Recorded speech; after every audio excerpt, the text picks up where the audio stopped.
আসসালামু আলাইকুম ওয়া বারাকাতুহু। জামিয়াতুল উলুম আল ইসলামিয়া ভৈরব লক্ষ্মীপুর মাদ্রাসার আমি শিক্ষা সচিবের দায়িত্বে আছি।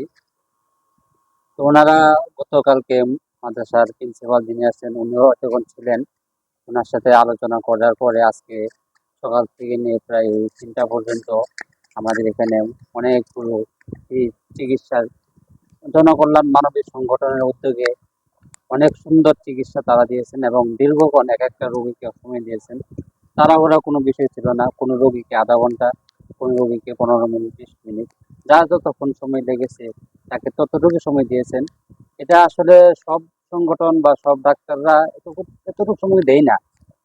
আসলে জনকল্যাণ মানবিক সংগঠনের উদ্যোগে ওনারা যে কাজগুলো করতেছেন, আমার কাছে যেটা মনে হইতেছে আসলে খুব ভালো একটা কাজ করতেছেন ওনারা। এবং এভাবে যে প্রতিটা মাদ্রাসায় গিয়ে তারা ফ্রি মেডিকেল ক্যাম্প দিতেছেন, এতে করে মাদ্রাসার যারা অসহায় আছেন, গরিব মিসকিন যারা আছেন, ওনাদের জন্য আসলে খুব একটা উপকারী হবে, সহযোগিতা হবে। অনেক ছাত্র, অনেক তালিবুল ইলম এমন আছেন যারা আর্থিক দুর্বলতার কারণে চিকিৎসা দিতে পারে না, নিতে পারে না, আবার মুখ খুলে বলতেও পারে না।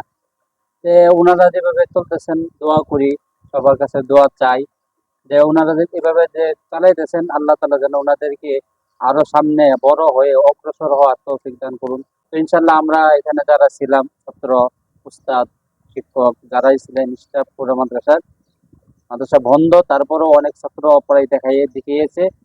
তো আমরা ইনশাল্লাহ উপকৃত হয়েছি এবং আশা করি আপনারাও ওনাদের মাধ্যমে ওনাদের সাথে যদি যোগাযোগ রাখেন, তো অবশ্যই উপকৃত হবেন।